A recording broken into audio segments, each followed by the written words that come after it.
We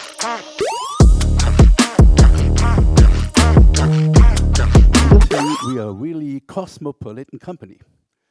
We have colleagues from more than 60, 70 countries working with us. I love this, really great.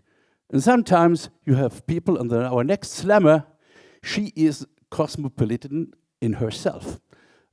Grew up in Brazil, parents from Japan or from Lebanon, with roots from Italy and Portuguese.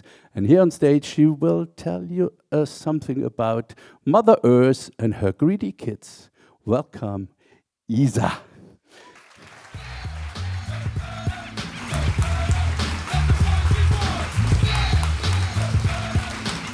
Hello.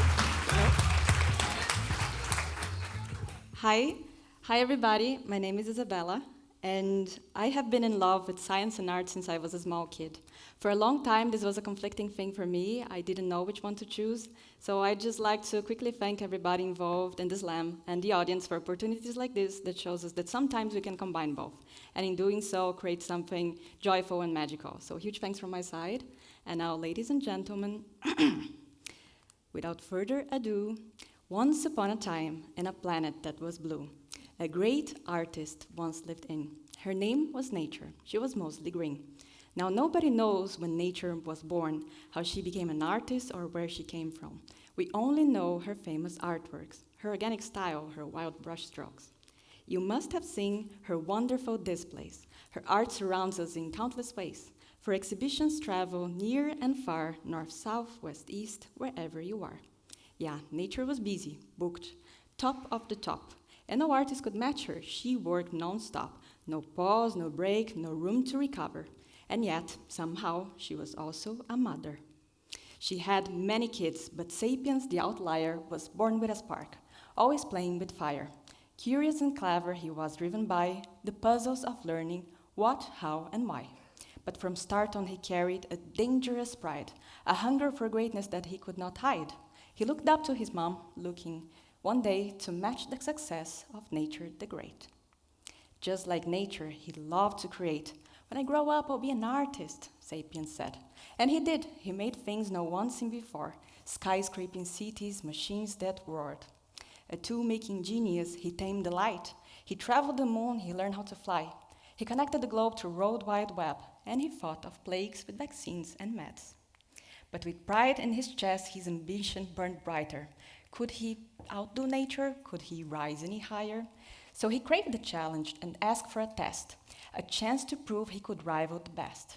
So he turned to Nature and asked, full of sass, "Give me a test that no artist, not even you, has passed." And she looked at him and said, laughing, but still, "All right, but I warn, it comes with a chill. There is one shadow that kills without knocking, when a part of the body grows without stopping. It's a part of the flesh that forgets it belongs and drains every color from its surrounds. It is called cancer, and no one could cure it. I tried my shot, but it was no magic bullet. You see, the tricky thing is to erase cancer only, keep the healthy tissue unharmed, holy. I also warn you that cancer, it adapts.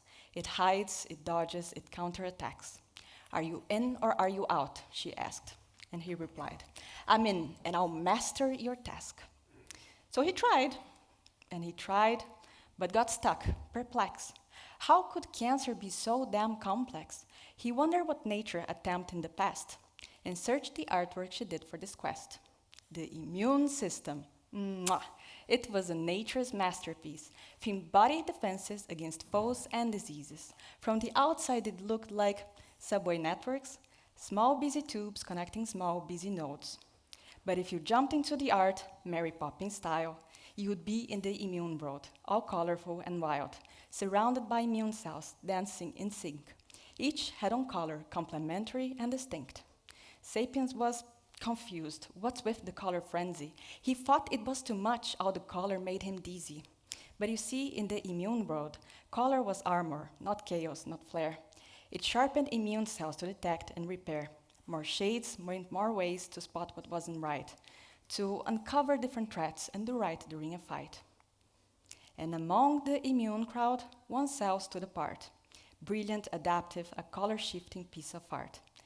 It was the immune system's ace, versatile as hell. Ladies and gentlemen, the mighty T-cell. It was easy to see why T-cells got the hype. They could mix and shift colors like no other cell type.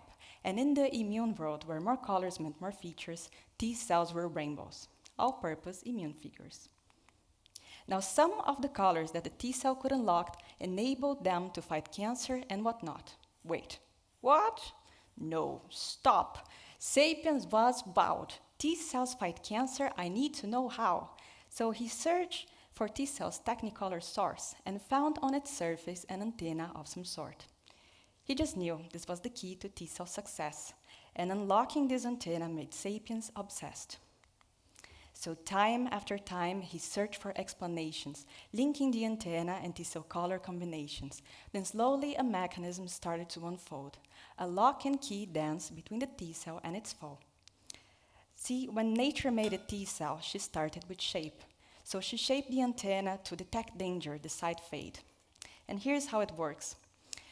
The antenna could lock shapes with things like infection or cancer. If each was shaped like a question, the antenna was shaped like an answer. And the shape-to-shape lock needed 3 clicks. The 3 at a time unlocked 3 color tricks. They were red, blue, and yellow, the primary 3, the source for all T-cells' color diversity. Because when you mix the primary tones, you get almost every color the immune world owns. And in this world, where more colors meant more features, T-cells were rainbows, all-purpose immune figures. Now, the majestic antenna was the ultimate color blow, but it was very complicated and frankly a bit too slow. So when it met cancer, though most times it prevailed, sometimes it stumbled. Cancer escape, game over, fail. This is it, Sapiens thought. Snap back to reality. He thought this lethargy shall be his opportunity, a chance to outdo nature to surpass her design. I will perfect this antenna, make it simple, fast, and mine. So he rebuilt nature's antenna, recombining all its bits, just like a kid do when they play with Lego bricks. So he played and he played, then finally he was done. His antenna was simple, no 3 clicks, but 1. Minimalistic in design, quick as a shooting star, name chimeric antigen receptor, aka CAR. Then it came time to test. He held his breath and he shot. And the CAR hit cancer, cancer down, score. It was a breakthrough. He was ready to pop champagne, to shout he beated cancer and outran nature's name. But the victory dance came a bit too fast. Just like nature warned, cancer did fight back at last. Now, don't get me wrong, was CAR a milestone? Hell yeah, a bold stride. But was it the cure? Not yet, not quite. Sapiens was confused, but his CAR hit cancer, it was fast, it was strong. He didn't understand what the hell went wrong. So yeah, on the short run, CAR ruled, precise and quick. But on the long run, the color blow didn't stick. It lacked nature's color spectrum, so the fire grew dim. Though the CAR blows were loud and fast, they just didn't sink in. Sapiens was hurt. His throat burned, his belly sore. He felt like a fraud, couldn't take it anymore. He cried in his bench, drowning in shame. He tried so hard, yet still had lost the game. Now pause the story. Please raise your hand if you ever felt that too. Like your best isn't enough, doesn't matter what you do. Science, huh? So yeah, as you see, he was not the only one. But there in the moment, he felt truly alone. Then he felt a light tap on his shoulder. He turned and was surprised to see it was his mother. You see, nature was many things, a list with no end, but comforting, that's harshly one of them. So she sat on his side, trying to be nice, did a little magic trick just to break the ice. Then finally she said, "Kid, take this advice. Magic is an illusion within the blink of an eye, but the magician knows learning tricks take time. Greatness is not something we are entitled to. It is something to aspire, something to pursue. For what is worth, if you ask me today, it is the chase, not the crown, that paved my way." So Sapien dried his tears and took a long breath. He was ready to try again, to learn from each step. So he hugged nature and went his own way. Finally, he was back at his atelier. So this is a story Isabella made to explain her PhD. In her PhD, she's trying to understand what exactly are the colors differences between the antenna of nature and the antenna of man. The antenna of nature in reality is called TCR signaling complex. And it kind of does have three color tricks. It's called signal 1, 2, and 3. Across the years, scientists put a lot of effort in trying to understand how this works. And we scientists understand a lot of genes now that are behind this cooking process of the signals 1, 2, and 3. But we still don't know exactly how this looks like in the CAR T cells. And that's where her project comes in. So she's trying to understand what are the differences in the gene expressions. So please wish her a good luck in her PhD, and she will wish you a lot of fun with the rest of the Science Slam. Thank you very much.